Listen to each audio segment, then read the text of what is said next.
Ini adalah pengalaman saya sendiri sewaktu sekolah dahulu. Saya adalah anak tunggal. Saya duduk dengan mak dan ayah, hanya kami bertiga. Rumah kami ada 2 bilik. Satu bilik untuk mak dan satu bilik untuk saya. Saya cerita sedikit tentang sejarah rumah saya.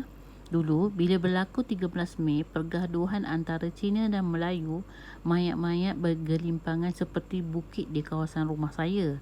Jadi, itulah sebabnya salah satu menyumbang kepada rumah saya tu agak keras sedikit. Ceritanya begini, waktu itu saya tingkatan 2. Selesai buat homework, waktu itu saya masuk ke bilik dan mula baring. Di atas katil puas saya berpusing-pusing untuk melelapkan mata. Sukar betul nak lelapkan mata, sehinggalah akhirnya saya tertidur juga. Baru saya memejamkan mata, tiba-tiba saya merasa seperti ada angin merempuh dengan begitu kuat langsir pintu saya dengan begitu kuat. Saya buat tak tahu saja, rasa meremang mula saya rasakan. Saya mula merasa takut, mulalah saya mengambil selimut dan berkelubung. Disebabkan takut, tiba-tiba saya merasa seperti ditindih sehinggalah saya tidak boleh bernafas. Saya membuka mata, saya terperanjat apabila melihat lembaga hitam berbulu tinggi dan bermata merah sedang menindih saya.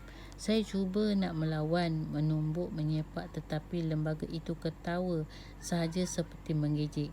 Saya pun membaca surah Al-Fatihah, itu pun tunggang terbalik disebabkan terlalu takut. Agak lama juga saya membacanya, barulah lembaga itu hilang. Saya pun berlari ke bilik mak malam itu dan kami tidur bertiga.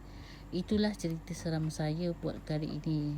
Tambah ada satu lagi cerita pendek, tajuknya ialah Perempuan di Tengah Malam. Cerita ini adalah sebuah cerita benar. Kejadian ini berlaku tidak berapa lama dahulu. Ceritanya begini. Saya mempunyai jiran yang suaminya suka duduk di depan rumah sambil tu hisap rokok. Sedang dia duduk, dia terpandang seorang perempuan lalu di depan rumah. Jiran saya merasa pelik kerana melihat perempuan itu berjalan sangat laju.